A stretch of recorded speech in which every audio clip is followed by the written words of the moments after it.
BJP की सरकार ने असंगठित अर्थव्यवस्था पर आक्रमण किया है और आपको गुलाम बनाने की कोशिश की जा रही है। 2008 में जबरदस्त आर्थिक तूफान आया, पूरी दुनिया में आया, अमेरिका में, जापान में, यूरोप में, चाइना में, सब जगह आया। अमेरिका के बैंक गिर गए, कंपनियां बंद हो गई, एक के बाद एक कंपनी की लाइन लग गई, बंद हो गई। यूरोप के बैंक गिरे, मगर हिंदुस्तान को कुछ नहीं हुआ। यूपीए की सरकार थी, प्रधानमंत्री जी के पास गया और मैंने उनसे पूछा, मनमोहन सिंह जी बताइए, पूरी दुनिया में आर्थिक नुकसान हुआ है, हिंदुस्तान को कोई असर नहीं हुआ, कारण क्या है?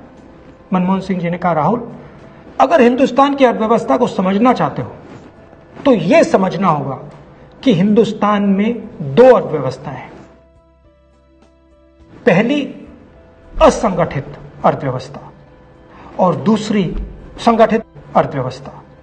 संगठित अर्थव्यवस्था में बड़ी कंपनियां, नाम आप जानते हो।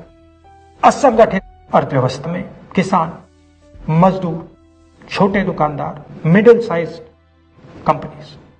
जिस दिन तक हिंदुस्तान का असंगठित सिस्टम मजबूत है, उस दिन तक हिंदुस्तान को कोई भी आर्थिक तूफान छू नहीं सकता। अब आज के दिन आते हैं। पिछले 6 साल से बीजेपी की सरकार ने असंगठित अर्थव्यवस्था पर आक्रमण किया है। 3 बड़े उदाहरण तो मैं आपको अभी दे देता हूं। नोटबंदी, गलत जीएसटी और लॉकडाउन। आप यह मत सोचिए कि लॉकडाउन के पीछे सोच नहीं थी। यह मत सोचिए कि गलती से आखिरी मिनट पे लॉकडाउन कर दिया गया है। इन तीनों का लक्ष्य हमारे इनफॉर्मल सेक्टर को खत्म करने का है।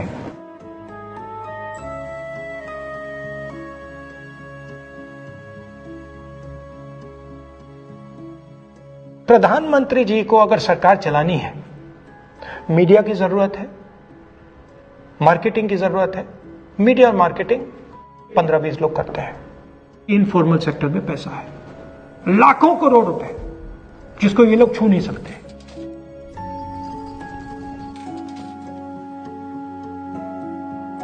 इसको ये लोग तोड़ना चाहते हैं, पैसा लेना चाहते हैं। इसका नतीजा आएगा।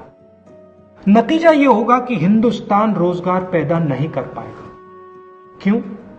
क्योंकि इनफॉर्मल सेक्टर 90% से ज्यादा रोजगार देता है।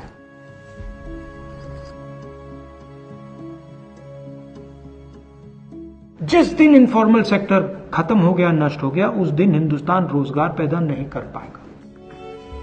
आप ही इस देश को चलाते हो, आप ही इस देश को आगे ले जाते हो, और आपके खिलाफ साजिश हो रही है। आपको ठगा जा रहा है और आपको गुलाम बनाने की कोशिश की जा रही है। हमें इस आक्रमण को पहचानना पड़ेगा और पूरे देश को मिलकर इसके खिलाफ लड़ना पड़ेगा।